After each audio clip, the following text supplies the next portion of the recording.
வணக்கம். செய்திச் சுருக்கம். பஸ் ஸ்ட்ரைக் வாபஸ், ஹைகோர்ட்டில் நடந்தது என்ன?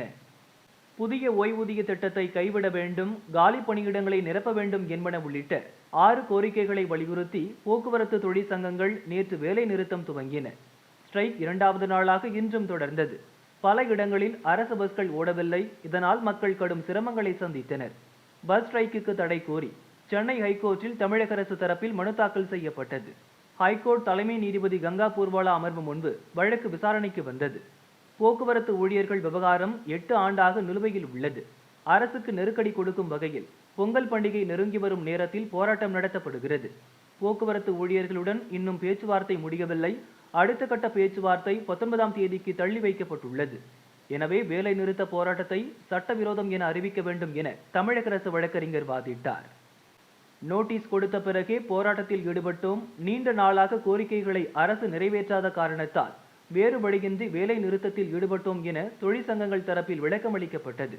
இருதரப்பு வாதங்களை கேட்ட நீதிபதிகள் அடுக்கடுக்கான விமர்சனங்களை முன்வைத்தனர். போராட்டம் நடத்த உரிமை இல்லை என்று கூறவில்லை. பண்டிகை நேரத்தில் போராட்டத்தை நடத்துவது முறையற்றது என்றுதான் கூறுகிறோம். பண்டிகை நேரத்தில் வேலை நிறுத்தம் அவசியமா? இந்த போராட்டத்தால் பொதுமக்கள் தான் பாதிக்கப்படுகிறார்கள். பொங்கல் பண்டிகையின் போது பொதுமக்களுக்கு ஏன் இடையூறு ஏற்படுத்த வேண்டும்? நகரங்களில் உள்ள மக்கள் அதிகம் பாதிக்கப்படவில்லை என்றாலும் கிராம மக்கள் மிகவும் பாதிக்கப்பட்டுள்ளனர். அரசும் போக்குவரத்து தொழிற்சங்கங்களும் ஏன் இந்த விவகாரத்தில் பிடிவாதமாக இருக்கிறீர்கள்? இந்த விவகாரத்தில் தீர்வு காண்பதில் என்ன பிரச்சனை உள்ளது என நீதிபதிகள் கேள்வி எழுப்பினர். இதையடுத்து வேலை நிறுத்த போராட்டத்தை தற்காலிகமாக வாபஸ் பெற்று பணிக்கு திரும்புவதாக நீதிபதிகளிடம் தொழிற்சங்க தரப்பு வழக்கறிஞர் தெரிவித்தார். ஜனவரி 19ஆம் தேதி வரை போராட்டத்தை ஒத்திவைப்பதாகவும் அவர் கூறினார். பணிக்கு திரும்பும் போக்குவரத்து தொழிலாளர்கள் மீது ஒழுங்கு நடவடிக்கை எடுக்கக்கூடாது எனவும் அரசுக்கு நீதிபதிகள் உத்தரவிட்டனர். போக்குவரத்து ஊழியர்களின் கோரிக்கைகளை தமிழக அரசு பரிசீலிக்க வேண்டும் என நீதிபதிகள் கூறியபோது கோரிக்கைகள் படிப்படியாக நிறைவேற்றப்படும் என அரசு தரப்பில் உறுதியளிக்கப்பட்டுள்ளது.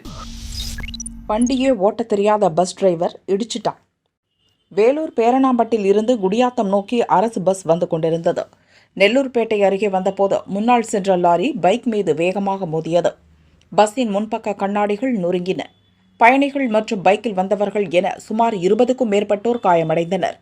அனைவரும் குடியாத்தம் அரசு மருத்துவமனையில் சிகிச்சைக்காக சேர்க்கப்பட்டனர். பஸ் ஓட்ட தெரியாத தற்காலிக டிரைவர் தான் விபத்துக்கு காரணம் என பயணிகள் குற்றம் சாட்டினர்.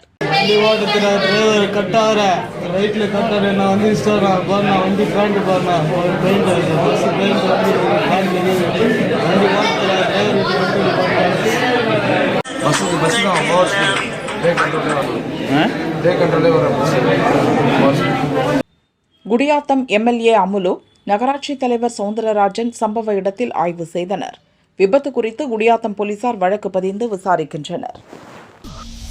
முரசொலி நில சர்ச்சை, திமுகவுக்கு அண்ணாமலை சூடு. சென்னை கோடம்பாக்கத்தில் உள்ள முரசொலி அலுவலகம் ஆதிதிராவிட சமூகத்தினருக்காக ஒதுக்கப்பட்ட பஞ்சமி நிலத்தில் அமைந்திருப்பதாக பாஜக நிர்வாகி சீனிவாசன் தேசிய ஆதிதிராவிட மற்றும் பழங்குடியின ஆணையத்தில் புகார் அளித்திருந்தார். இதுகுறித்து விளக்கம் அளிக்கும்படி முரசொலி நிர்வாகத்துக்கு 2019 ஆணையம் நோட்டீஸ் அனுப்பியது. இதற்கெதிராக முரசொலி அறக்கட்டளை சார்பில் ஹைகோர்ட்டில் மனு தாக்கல் செய்யப்பட்டது. ஆதிதிராவிட ஆணையம் விசாரிக்க தடை விதிக்க வேண்டும் என மனுவில் கூறப்பட்டிருந்தது. மனுவை கடந்த 4ஆம் தேதி நீதிபதி சுப்பிரமணியம் விசாரித்தார்.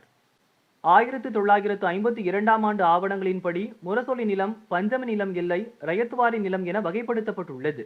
பஞ்சமி நிலம் என்பதற்கான ஆதாரங்கள் எதுவும் இல்லை என வருவாய்த்துறை சார்பில் தெரிவிக்கப்பட்டது. அப்போது குறுக்கிட்ட நீதிபதி சுப்பிரமணியம் 1952க்கு முன் நிலம் யாருக்கு சொந்தமானதாக இருந்தது, அப்போது நிலம் என்னவாக இருந்தது என கேள்வி எழுப்பினார். 50 ஆண்டு ஆவணங்கள் மட்டுமே இருப்பதாகவும் மற்ற ஆவணங்கள் கிடைக்கவில்லை எனவும் வருவாய்த்துறை தெரிவித்தது. இன்று வழக்கு விசாரணை மீண்டும் நடந்தது. முரசொலி நிலம் பற்றி விசாரிக்க தேசிய பட்டியலின ஆணையத்துக்கு அனுமதி வழங்கி ஹைகோர்ட் உத்தரவிட்டது.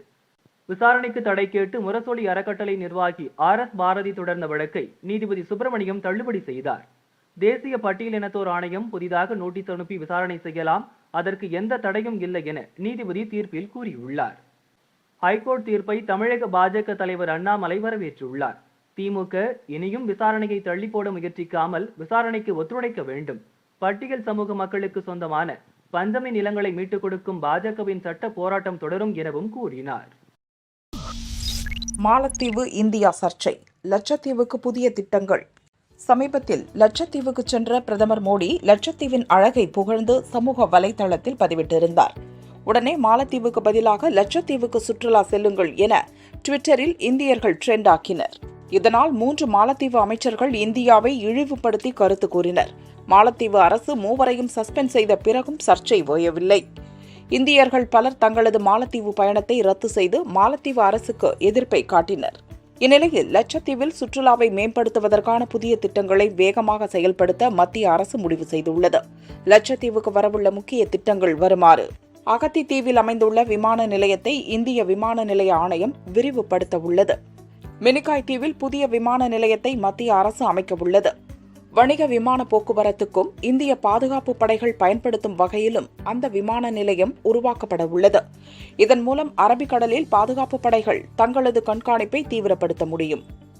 அடுத்த 2 ஆண்டுகளில் லட்சத்தீவில் சுஹேலி மற்றும் கத்மத் தீவுகளில் 2 தாஜ் பிராண்டட் வகை ரிசார்ட்டுகளை அமைக்க டாடா குழுமம் திட்டமிட்டுள்ளது. 2 ஆண்டுகளில் ரிசார்ட்டுகளை அமைக்க திட்டமிட்டு பணிகள் நடந்து வருகின்றன. 2018இல் ஸ்மார்ட் சிட்டி திட்டத்தின் கீழ் லட்சத்தீவின் கவாராத்தி தேர்வு செய்யப்பட்டது. அத்திட்டத்தின் கீழ் கவாராத்தியை மேம்படுத்த 550 கோடி ரூபாய் செலவில் 28 திட்டங்கள் அறிவிக்கப்பட்டன. அவற்றில் 4 திட்டங்கள் தற்போது முடிக்கப்பட்டுள்ளது. சுற்றுலா பயணிகளை கவர்வதற்காக கவாராத்தி, பங்காரம் தீவுகள் போன்ற இடங்களில் உரிய அனுமதியுடன் மதுபான விற்பனையை துவங்கவும் சுற்றுலாத்துறை அனுமதித்துள்ளது. இந்தியாவை சீண்டியதால் வினை, சீனர்களை அழைக்கும் மாலத்தீவு. ஜனவரி 4இல் பிரதமர் மோடி லட்சத்தீவு சென்றிருந்தார். அங்கு வளர்ச்சி திட்டங்களை தொடங்கி வைத்தார். பின்னர் கடலில் மூழ்கி சாகசம் செய்த மோடி அப்போது எடுத்த போட்டோக்களை சோசியல் மீடியாவில் பகிர்ந்தார். இதை பார்த்த சுற்றுலா பயணிகளின் பார்வை லட்சத்தீவுகள் பக்கம் திரும்பியது. இனி லட்சத்தீவு போகலாமா, மாலத்தீவு போகலாமா என விவாதிக்க ஆரம்பித்தனர். இந்தியாவுக்கு சொந்தமான லட்சத்தீவுகளுக்கே போகலாம் என பதிவிட்டனர். சுற்றுலாவை மட்டுமே நம்பியிருக்கும் நாடு மாலத்தீவு. அங்கு சுற்றுலா செல்வதில் பெரும்பாலானோர் இந்தியர்கள். அவர்கள் லட்சத்தீவுகளை நோக்கி சென்றால் மாலத்தீவு சுற்றுலா அடிவாங்கும். இதனால் மாலத்தீவு நாட்டு அமைச்சர்கள் கோபமடைந்தனர். சோசியல் மீடியாவில் மோடி பற்றி அவதூறாக பதிவிட்டனர். அதற்கு இந்திய வெளியுறவு அமைச்சகம் கண்டனம் தெரிவித்தது. இதையடுத்து மோடி பற்றி பேசியது அமைச்சர்களின் தனிப்பட்ட கருத்து என மாலத்தீவு அரசு அவசரமாக அறிக்கை வெளியிட்டது. தவறு செய்தவர்கள் மீது கட்டாயம் நடவடிக்கை எடுப்போம் என்று கூறியது. தொடர்ந்து மாலத்தீவு அமைச்சர்கள் 3 பேர் சஸ்பெண்ட் செய்யப்பட்டனர். மாலத்தீவு நாட்டின் போக்கை கண்டித்து பாலிவுட் பிரபலங்களும் எதிர்ப்பு தெரிவித்தனர். மாலத்தீவுகளுக்கு சுற்றுலா செல்வதை புறக்கணிப்பதாக பிரபலங்களும் சுற்றுலா அமைப்பாளர்களும் அறிவித்தனர். இந்தியாவின் புறக்கணிப்பால் அந்த நாடு கதிகலங்கியுள்ளது. இந்தியா மீதும் பிரதமர் மோடி மீதும் மிகுந்த மரியாதை வைத்துள்ளதாக மாலத்தீவுகள் சுற்றுலா தொழில் சங்கம் இப்போது அறிவித்துள்ளது. ஆனால் மாலத்தீவு அதிபர் முகமது முய்சு தொடர்ந்து சீனாவுக்கு ஆதரவான போக்கை காட்டி வருகிறார். சீனா சென்றுள்ள அவர் சீனர்களை அதிக எண்ணிக்கையில் மாலத்தீவுக்கு சுற்றுலா அனுப்பி வைக்குமாறு அந்நாட்டு அரசிடம் கேட்டுள்ளார். சீன ஆதரவு அதிபர் முகமது முய்சுவுக்கு எதிராக மாலத்தீவு எதிர்க்கட்சிகள் அணிதிரண்டுள்ளன. முக்கிய எதிர்க்கட்சியான மாலத்தீவுகள் ஜனநாயக கட்சியைச் சேர்ந்த எம்பி அலி ஆசிம் அதிபர் பதவியிலிருந்து முய்சு உடனடியாக விலக வேண்டும் என வலியுறுத்தியுள்ளார். தேவைப்பட்டால் நம்பிக்கையில்லா தீர்மானம் கொண்டு வருவோம் எனவும் அவர் கூறியுள்ளார். ராகுல் பற்றிய சர்ச்சை கருத்து: கார்த்தி சிதம்பரத்துக்கு நோட்டீஸ். சிவகங்கை லோக்சபா தொகுதி காங்கிரஸ் எம்பி கார்த்தி சிதம்பரம் அவ்வப்போது சர்ச்சைக்குரிய வகையில் பேசுவதும் அது பெரும் விவாத பொருளாக மாறுவதும் வழக்கமாகியுள்ளது. அந்த வகையில் சமீபத்தில் அவர் அளித்த பேட்டி ஒன்றில் பிரதமர் மோடிக்கு நிகரான தலைவராக ராகுலை கருத முடியாது என்று சொன்னதாக கூறப்படுகிறது. அதேபோல் மற்றொரு பேட்டியில் மின்னணு ஓட்டுப்பதிவு இயந்திரங்களில் முறைகேடு செய்ய முடியாது என்றும் கருத்து தெரிவித்திருந்தார். இது காங்கிரஸில் பெரும் சலசலப்பை ஏற்படுத்தியது.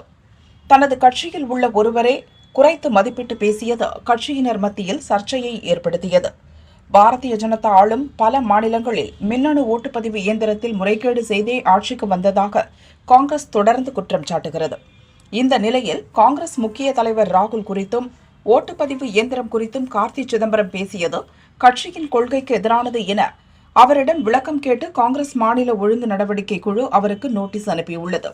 ஆனால் தனக்கு நோட்டீஸ் அனுப்ப மாநில காங்கிரசுக்கு அதிகாரம் இல்லை என கார்த்தி சிதம்பரம் கூறியுள்ளார். எம்எல்ஏ எம்பிக்களுக்கு நோட்டீஸ் அனுப்ப மேலிடத்திற்கே அதிகாரம் உள்ளது. என்னுடைய பேட்டியை முழுமையாக பார்த்தால் நான் என்ன பேசினேன் என்று தெரிய வரும் என்றும் அவர் கூறினார். தமிழக அரசின் புதிய அட்வொகேட் ஜெனரல் ராமன். தமிழக அரசின் அட்வொகேட் ஜெனரலாக இருந்த ஆர் சண்முகசுந்தரம் பதவியை ராஜினாமா செய்தார். ராஜினாமா கடிதத்தை அரசிடம் சமர்ப்பித்தார். தனிப்பட்ட காரணங்களுக்காக பதவி விலகுவதாக தெரிவித்துள்ளார். சென்னை ஹைகோர்ட்டில் வழக்கறிஞர் பணியை தொடர்வேன் எனவும் கூறியுள்ளார்.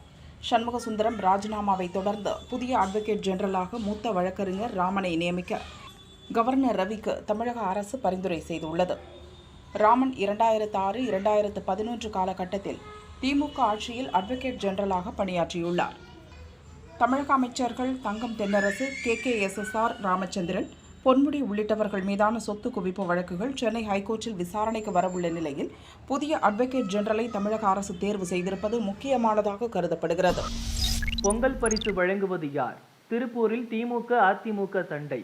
திருப்பூர் சத்யா காலனி ரேஷன் கடையில் பொங்கல் பரிசு வழங்கும் விழா நடந்தது.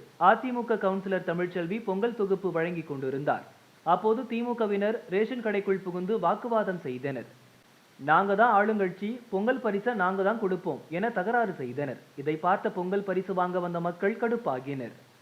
முதல்ல கட்சிக்காரங்க எல்லாம் வெளியே வாங்க, நாங்க ரேஷன் கடைக்காரர்கிட்டயே பொங்கல் தொகுப்பை வாங்கிக்கிறோம் என ஆவேசமாக கூறினர்.